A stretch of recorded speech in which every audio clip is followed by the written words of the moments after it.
Good morning, U.S. History 2. Welcome to your Wednesday class.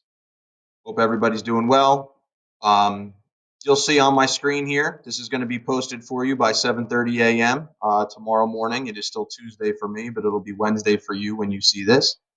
The focus for today is going to be our discussion on the beginning of the Cold War. Before we left, we finished up talking about World War II. We talked about how the United States and the Soviet Union both emerged as the two big world powers, superpowers, following World War II. So today, I really want to just focus on the big differences between the United States and the Soviet Union. You're going to see that based on the readings in the textbook, the PowerPoint I put together for you, and the video you're going to watch, there were some very distinct differences between the United States and the Soviet Union, both, how they run their government, how they run society, how they run their countries, what their view of the world was, and their status in the world. So that's really what I want you to focus on, because right out of the gates, we know that the United States is going to be very much different than the Soviet Union. And it's because of those differences that drive us into the beginning of the Cold War. All right, so you can see down here, I posted a do now assignment for you. Again, that's going to count as 10 points of classwork, and it's also going to count as your classroom attendance. So it says down here, using the 15.1 online textbook resources, I want you to watch the flipped video titled The Iron Curtain, and you'll know what that means after you watch the video. And answer the following question in the comment section below. In what ways do you think the Berlin airlift helped the U.S. propaganda war? So we talked about where propaganda is.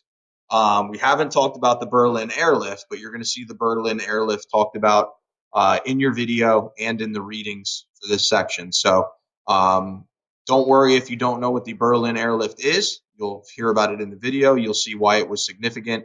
And I want you to focus on how it helped the U.S.'s propaganda war. That's not a physical war. That's a war over communication. So think about that as you watch the video and answer the question. Once you're done with that, you're going to open the 15.1 assignment. All right, it's going to be posted above this.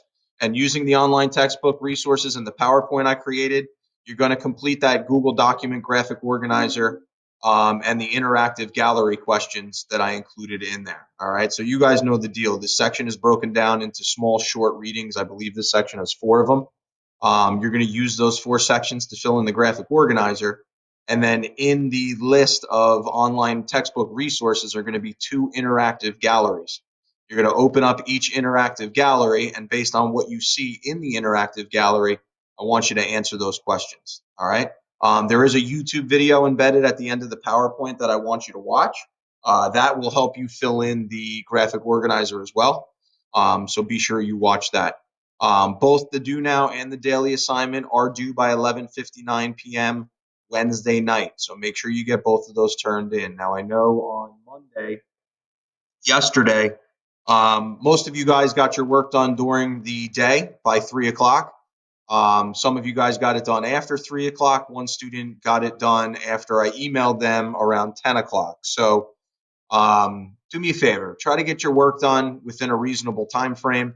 And I say that only because I have to go in and take attendance, and I prefer not to take attendance at 10 o'clock at night.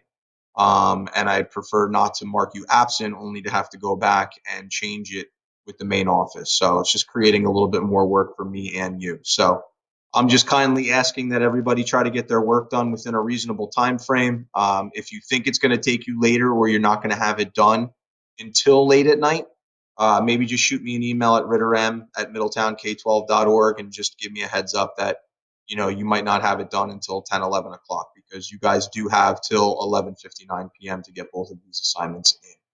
All right. While you're working on that, you obviously still have your homework packets that you can use to fill in some of the time you might have left over. You also have a 5-paragraph essay that I introduced to you on Monday that's going to be due on Friday. So what I'm going to do now is post a separate video, just giving you some helpful hints, some guides, some walkthroughs to the 5-paragraph essay, what I would consider writing about, how I would formulate my essay, things to think about.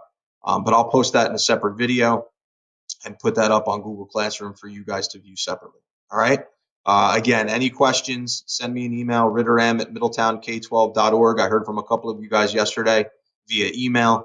You can also leave me comments on Google Classroom. You can send me private comments. I have all the notifications going to my cell phone. So even if I'm not at the computer, I have my cell phone on me and I'll be able to reply to you rather quickly. Okay? Hope everyone's doing well, staying safe. If there's any issues, let me know. Peace, guys.